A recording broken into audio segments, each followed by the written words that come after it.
வணக்கம் நேர்களே, நீங்கள் இணைந்திருப்பது ட்ரூத் தமிழ் கனடாவினுடைய கனேடிய தமிழ் செய்திகளின் தொகுப்புடன் கடந்த 24 மணி நேரத்தில் கிடைக்கப்பட்ட முக்கியமான செய்திகளினுடைய தொகுப்பை பார்ப்பதற்கு முன்பதாக முதலில் தலைப்புச் செய்திகள். முதலாவது விடயம், கனடாவினுடைய பொருளாதாரத்தை மீண்டும் ஸ்திரமான ஒரு நிலைக்கு கொண்டு வருவதற்கு கனடாவின் அதிபர் mark Karni one Canadian economy எனப்படுகின்ற பெயரிலே ஒரு புதிய மசோதா ஒன்றை கொண்டு வந்திருக்கின்றார்.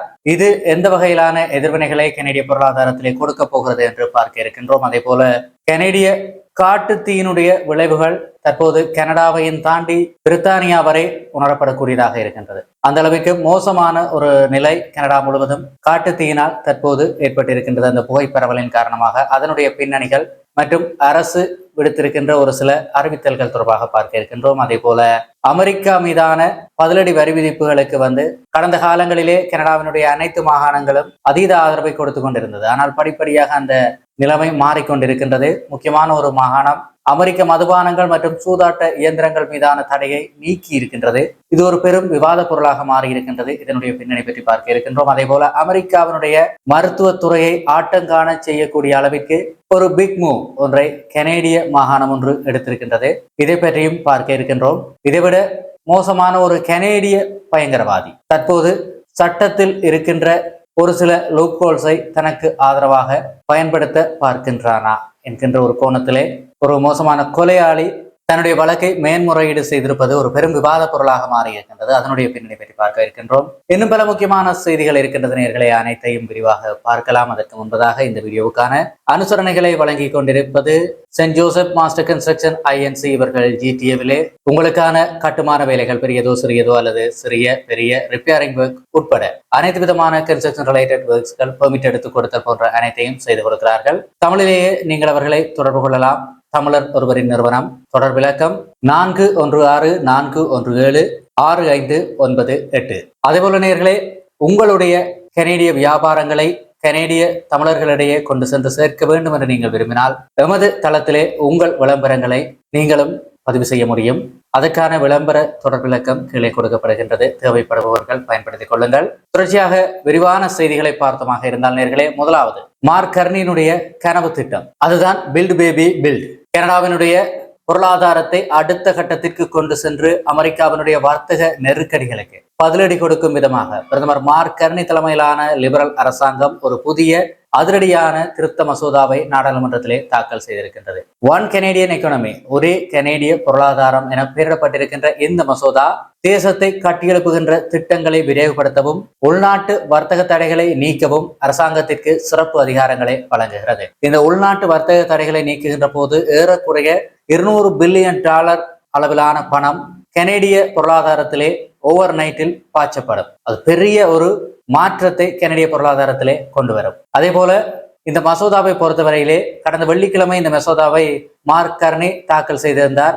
நாம் ஒரு பொருளாதார நெருக்கடியில் இருக்கின்றோம். நமது மிகப்பெரிய வர்த்தக கூட்டாளியிடமிருந்து ஒரு நியாயமற்ற வரிகளை எதிர்கொள்கின்றோம். இதற்கு உள்நாட்டில் நம்மை வலுப்படுத்திக் கொள்வதே சிறந்த பதில் என்று ஆணித்தரமாக மார்க் கர்னி தெரிவித்திருந்தார்.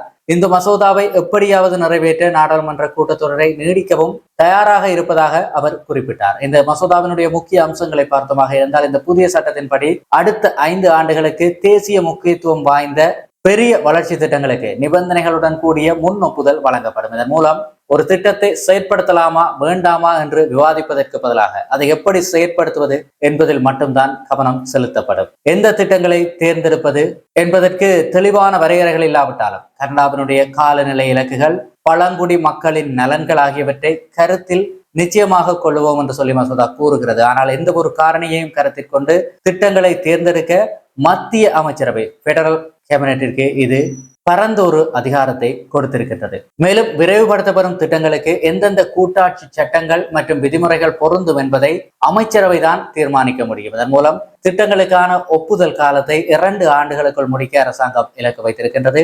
இதேவேளை இந்த திட்டம் தொடர்பிலான எதிர்ப்புகளையும் கவலைகளையும் ஒருபுறம் பார்த்தமாக இருந்தால், இந்த மசோதாவிற்கு ஒருபுறம் ஆதரவு இருந்தாலும் மறுபுறம் கடும் கவலைகளும் எதிர்ப்புகளும் எழுந்துள்ளன. பழங்குடி தலைவர்கள் தங்களுடன் போதுமான ஆலோசனைகள் நடத்தப்படவில்லை என்று சொல்லி தங்களுடைய கண்டனங்களை தெரிவித்திருக்கிறார்கள். சுற்றுச்சூழல் குழுக்கள் இயற்கையை பாதுகாக்கவும் பசுமையில்ல வாயு வெளியேற்றத்தை குறைக்கவும் வடிவமைக்கப்பட்டிருக்கின்ற தற்போதைய விதிகளை இந்த சட்டமானது நீர்த்து போக செய்துவிடும் என்று சொல்லி அஞ்சுகிறது. வெஸ்ட் கோஸ்ட் சுற்றுச்சூழல் அமைப்பானது இந்த மசோதாவை ஜனநாயக விரோதமானது என்று சொல்லி அழைத்திருக்கின்றது. இதேவேளை பிரதான எதிர்கட்சியான கன்சர்வேட்டிவ் கட்சியினுடைய தலைவர் பியர் பொலிப்ரே தெரிவிக்கையிலே இந்த மசோதா ஒரு சிறிய ஸ்டெப் என்றுதான் விமர்சித்திருக்கின்றார். உள்நாட்டு வர்த்தகத்தை மேம்படுத்தவும் திட்டங்களை விரைவுபடுத்தவும் ஒரு மிகப்பெரிய பாய்ச்சல் தேவைப்பட்ட நிலையிலே இது போதாது என்று அவர் கூறியிருக்கின்றார். இருப்பினும் ஒன்டாரியோ மாகாண முதல்வர் டாக்ஃபோர்ட் போன்ற மாகாண தலைவர்கள் கார்னி சரியான பாதையில் செல்கிறார் என்று சொல்லி மசோதாவை வரவேற்றிருக்கிறார்கள். அணுசக்தி திட்டங்கள், கனிம வளம் மிக்க பகுதிகளை மேம்படுத்துதல் போன்ற பல்வேறு திட்டங்களை விரைவுபடுத்த அவர்கள் ஆர்வம் காட்டி வருகிறார்கள். உள்நாட்டு தடையற்ற வர்த்தகத்தை பொறுத்தவரையிலே தேசத்தை கட்டியெழுப்பும் திட்டங்களை தவிர கனடாவின் மாகாணங்களுக்கு இடையில் இருக்கின்ற வர்த்தக தடைகளை நீக்குவதிலும் இந்த மசோதா கவனம் செலுத்துகிறது. ஒரு பெரும் வரவேற்பை பெற்றிருக்கின்றது. இதன் மூலம் தொழிலாளர்கள் தங்கள் சொந்த மாகாணத்திற்கு வெளியே வேலை வாய்ப்புகளை பெறுவதை எளிதாக்க இது வழிவகை செய்கிறது. மொத்தத்தில் இந்த ஒரே கனேடிய பொருளாதார மசோதாவானது கனடாவை ஒரு தூய்மையான ஆற்றல் மற்றும் புதைப்படிவ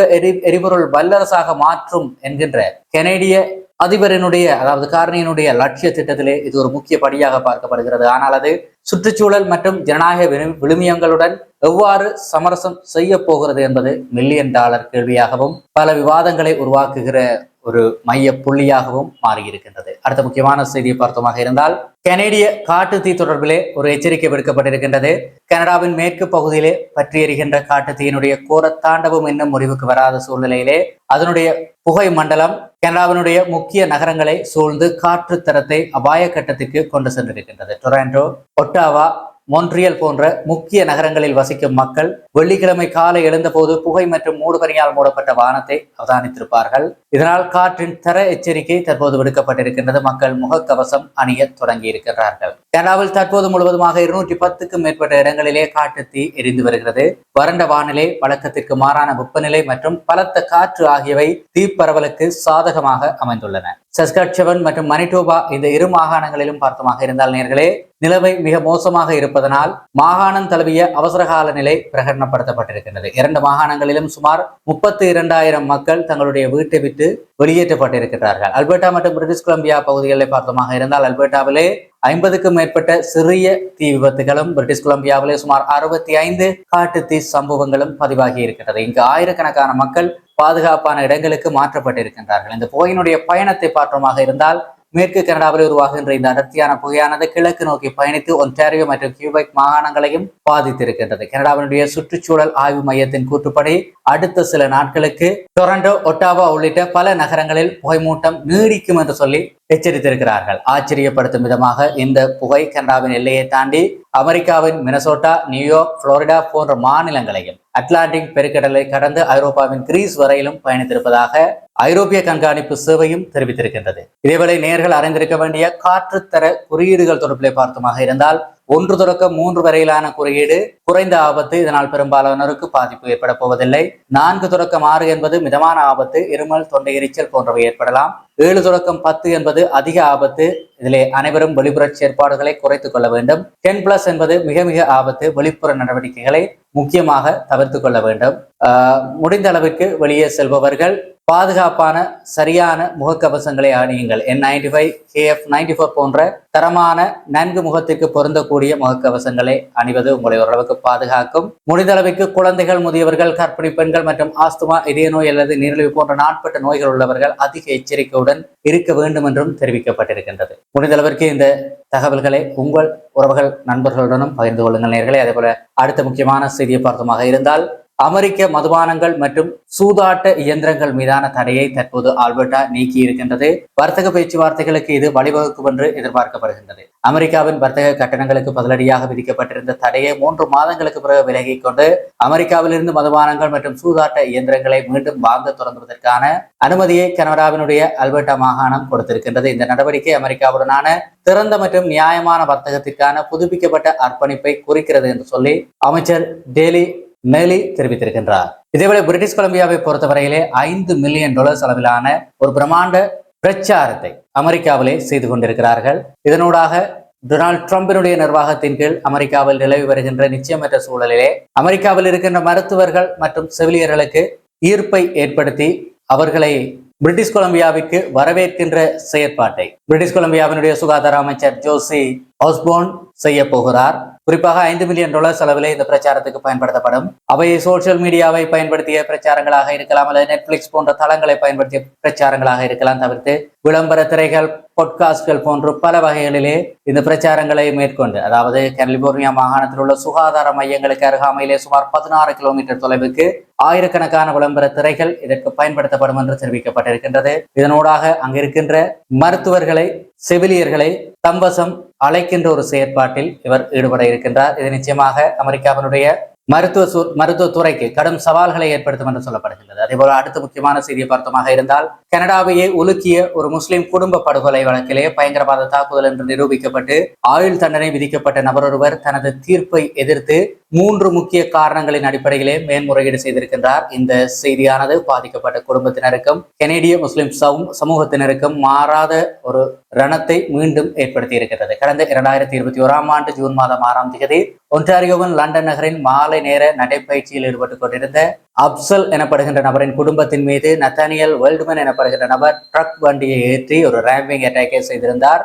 இந்த கொடூர சம்பவத்திலே 46 வயதான சல்மான் அப்சல், அவருடைய மனைவியான மதிகா சல்மான், அவருடைய 15 வயது மகளான ஜும்னா மற்றும் சல்மானின் 74 வயதான தாயார் தலத் அப்சல் ஆகியோர் சம்பவ இடத்திலேயே பலியாகினார்கள். அக்குடும்பத்தின் 9 வயது மகன் மட்டும் பலத்த காயங்களுடன் அதிர்ஷ்டவசமாக உயிர் தப்பினார். வெள்ளையின தேசியவாதி என்று தன்னைத்தானே கூறிக்கொண்ட நத்தானியல் வெல்ட்மன் இந்த தாக்குதலை நடத்தியமை கனடா முழுவதும் பெரும் அதிர்வலைகளை ஏற்படுத்தி இருந்தது. இது ஒரு வெறுப்புணர்வு மற்றும் பயங்கரவாத தாக்குதல் என்று நீதிபதி குறிப்பிட்டு இவருக்கு தண்டனையை விதித்திருந்த நிலையிலே 25 ஆண்டுகளுக்கு பரோலில் வெளிவர முடியாத அளவிலே ஒரு ஆயுள் தண்டனையை விதித்திருந்த நிலையிலே தற்போது அவர் அதற்கு எதிராக, அதாவது சித்தாந்த ஆதாரங்களை விசாரணைக்கு நீதிபதி ஏற்றுக்கொண்டிருக்கிறார். அதாவது இந்த குறிப்பிட்ட கொலையாளி இதற்கு முதல் எழுதிய சில எழுத்துக்கள் மற்றும் சான்றுகள் நீதிமன்றத்திலே சமர்ப்பிக்கப்பட்டிருக்கின்றது.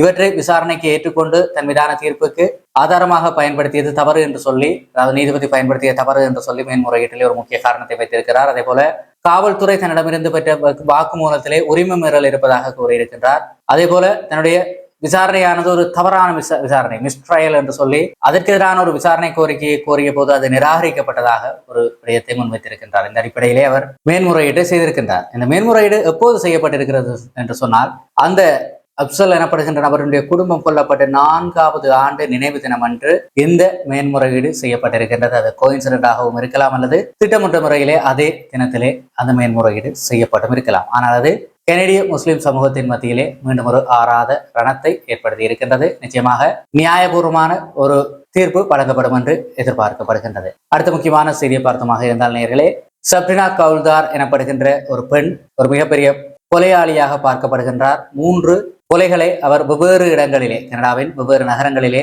அரங்கேற்றியிருந்தார். 44 வயதான ஒரு பெண்ணை கொண்டிருந்தார், 66 வயதான ஒரு பெண்ணை கொண்டிருந்தார், 77 வயதான ஒரு பெண்ணை கொண்டிருந்தார். அப்படி 3 கொலைகளை செய்திருந்தார். இந்த நிலையிலே அவர் தன்னை ஒரு மனநோயாளி என்று சொல்லி கூறி அந்த வழக்கு விசாரணையிலிருந்து தப்பிக்க பார்த்த நிலையிலே அவர் விசாரணைக்கு தகுதியான நிலையில் தான் இருக்கிறார் என்று சொல்லி நீதிமன்றத்திலே அவருடைய மருத்துவர் கூறியிருப்பது பெரும் பேசுபொருளாக மாறி இருக்கின்றது. இந்த நிலையில் இந்த விசாரணை முடிவிலே நீதிபதி வருகின்ற புதன்கிழமை இந்த வழக்கிலே இவரை விசாரணைக்கு எடுக்கலாமா இல்லையா என்று சொல்லி தீர்ப்பை வழங்குவார் என்று அறிவித்திருக்கின்றார். இந்த முக்கிய வழக்கினுடைய அடுத்த கட்டத்தை இந்த தீர்ப்பு தீர்மானிக்கும் என்பதால் கனடாவிலே பெரும் எதிர்பார்ப்பு எழுந்திருக்கின்றது. பெரும் கொலைகளை செய்த அந்த கொலையாளி விடுவிக்கப்படுவாரா இல்லையா என்பது பெரும் பேசுபொருளாக மாறியிருக்கின்றது. ஏனென்றால் கடந்த வாரம் நேர்கள் பார்த்திருப்பீர்கள், இந்திய வம்சாவளி பெண்ணொருவர் கொலை செய்யப்பட்டு குப்பை கிடங்களே நீண்ட தேடுதலின் பின்னர் சடலமாக மீட்கப்பட்டிருந்தார். 2024 டிசம்பரிலே அவர் கொல்லப்பட்டதாக நம்பப்படுகிறது. அதனுடைய பின்னணியில் கூட இவ்வாறு விடுவிக்கப்பட்ட ஒரு மனநோயாளி இருக்கிறார் என்பதும் குறிப்பிடத்தக்கது. ஆகவே சரியான பாதுகாப்பு முன்னேற்பாடுகள் செய்யப்பட வேண்டும் என்பது அவசியமான ஒன்றாக இருக்கின்றது. அதே போல நேர்களே, ஸ்கார்பரோ பிளஃபர்ஸ் பார்க் பகுதியிலே கத்திக்குத்து தாக்குதல் சம்பவம் ஒன்று நடைபெற்றிருக்கின்றது. இதிலே 2 பேர் காயமடைந்திருக்கிறார்கள். 3 பேரை போலீசார் அடையாளம் கண்டிருக்கிறார்கள். அதிலே 2 சந்தேக நபர்களை கைது செய்திருக்கிறார்கள். ஒருவர் தலைமறைவாகி இருக்கிறார் என்று சொல்லப்படுகிறது நேர்களே. அதே போல பிந்திய தகவலாக, கனடாவின் டொரண்டோவில் இருக்கின்ற கீட்டிங் கால்வாய் பகுதியிலே ஆண் ஒருவருடைய சடலம் மீட்கப்பட்டிருக்கின்றது. மேலதிக விசாரணைகளை தற்போது போலீசார் மேற்கொண்டு வருவதாக சொல்லப்படுகிறது. குறிப்பிட்ட நபரினுடைய அடையாளங்கள் எதுவுமே இதுவரை தெரியவில்லை என்று சொல்லப்படுகிற நிலையிலே அப்பகுதியிலே தற்காலிக பொதுமக்கள் நடமாட்ட தடையும் விதிக்கப்பட்டிருப்பதாக அறிய வந்திருக்கின்றது. இத்துடன் கனேடிய செய்திகளை இன்றைய நாளுக்கான செய்தி தொகுப்பை முடிவுக்கு கொண்டு வருகிறோம் நேயர்களே. இதுவரை நம்முடைய சேனலிலே சப்ஸ்கிரைப் செய்யாமல் பார்த்து கொண்டிருக்கின்ற நேயர்கள் இருந்தால் இப்போதே சப்ஸ்கிரைப் செய்து கொள்ளுங்கள். அதே போல நம்முடைய கனேடிய செய்திகளுக்கான வாட்ஸ்அப் குழுவிலும் இணைந்திருப்பதை உறுதிப்படுத்திக் கொள்ளுங்கள். மீண்டும் அடுத்த ஒரு வீடியோவுடன் சந்திப்போம். நன்றி.